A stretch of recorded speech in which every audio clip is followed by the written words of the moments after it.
हामी सबैलाई प्राप्त भयो माताजीको 84 पूजा। एक किसिमका भनौँ न है,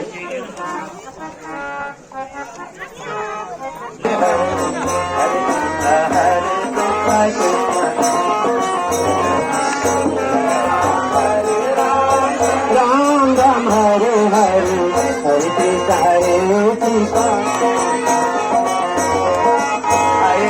हरे राम राम राम हरे हरे हरे कृष्ण कृष्ण कृष्ण हरे हरे।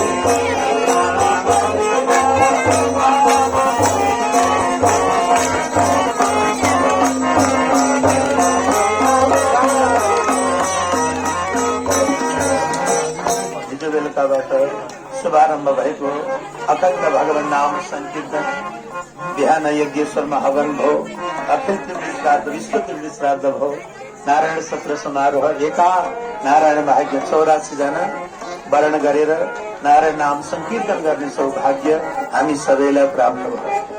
यो 84 पूजा किन गरेको होला? 84 पूजा अब जीवन सिद्ध भयो, पूर्ण आयु पाउनु भयो आमाले। र आज आमाको 84 पूजा आजसम्म आमा भनेर ढोग्न पाएको छ। भाग्यमानी सम्झाउनुपर्छ। हिजो किरा पनि भयो होला, कुकुर पनि भयो होला, गधा पनि भयो होला, पशु पनि भयो होला, तर त्यो बेलामा आमा बाबु हुनु पनि हुनु भएन र सबै हुनु। तर आमाको बुबाको भनेर केही कर्म गर्न पाइएन, त्यो बेला पाइयो। आज त्यही भएर जब दुःख भयो जीवात्मा, पीडित भयो जीवात्मा, तब प्रभुलाई पुकार गरे, प्रभु केही त सत्कर्म गर्न पाए हुन्छ। तब प्रभुले कृपा गरेर मानव बनाएर पठाइदिन्छ। आज त्यो मानव जीवन सफल भयो। हरे शरण, अब जीवन सफल भयो। भगवानलाई धन्यवाद दिए।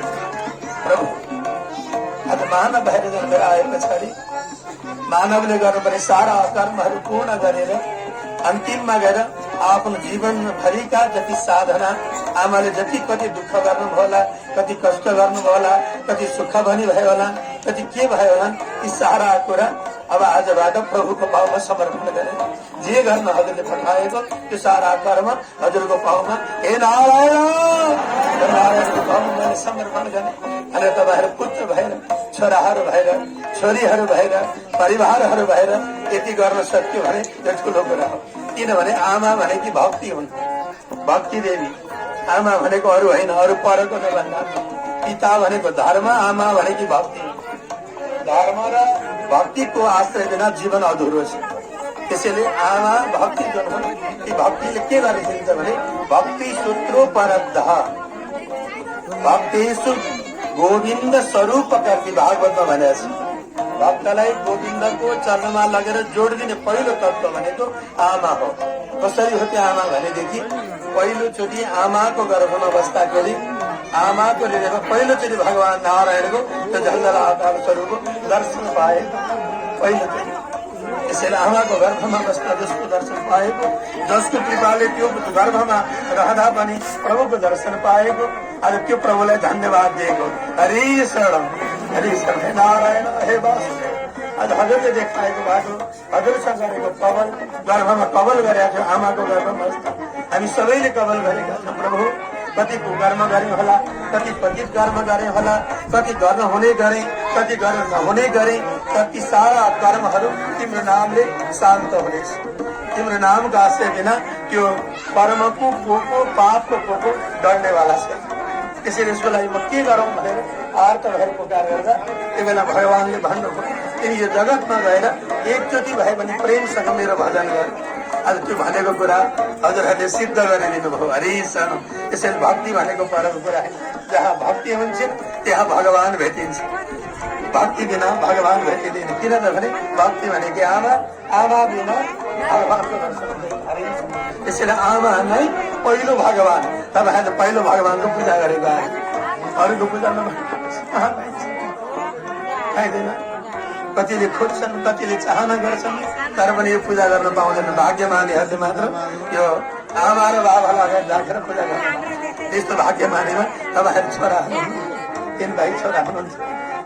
अर्जुन दाई त पहिले धाम सवारी भयो, अनि 2 भाइ छोरा छोरी, हजुर सारा परिवारहरू बसेर पिताजीको पनि त्यो अवस्थाले धाम घुमाउनु हो तर आज पिताजीको पनि माताजीको साथमा पूजा भयो छोरासँग हरिसँग सारा कार्य पूर्ण गर्नु पाउनु किन त भने पिता भनेको भगवान नारायण नारायणलाई सम्झँदाखेरि आफ्नो पिता त्यहाँ हुनुहुन्छ भक्तिलाई सम्झ्यो भने आमा त्यही हुनुहुन्छ त्यसैले आमाको पूजा गरेको कसको त भने जगतकी आमाको पूजा गरेको जगतकी आमाको पूजा गरेको त्यस्तो भाग्य मान्नु बाहेर त्यसैले साथीले के भन्छ भने अरू घर अथवा नगर जहाँ सबरीको उद्धार भए पछाडि भगवान भोलेनाथले भन्नुभएको पढेकी पनि छैन सारा कुरा कर्म पनि थाहा छैन तर गुरुको वाक्यलाई हृदयमा राखेर मेरो राम सवारी हुन्छ मेरो राम सवारी हुन्छ भनेर आफ्नो जीवनभर गरेको साधना अन्तिममा रामले स्वीकार गरिबक्स्यो त्यसैले आमाले जीवनभर गरेको तपस्या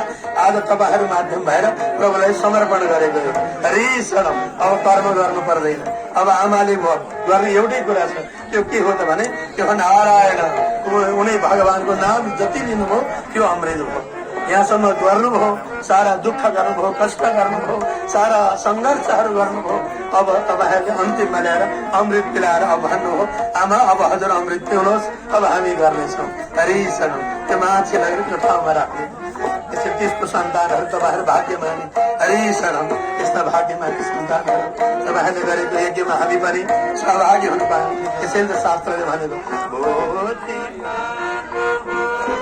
ज्ञान आदिको चर्चा छ।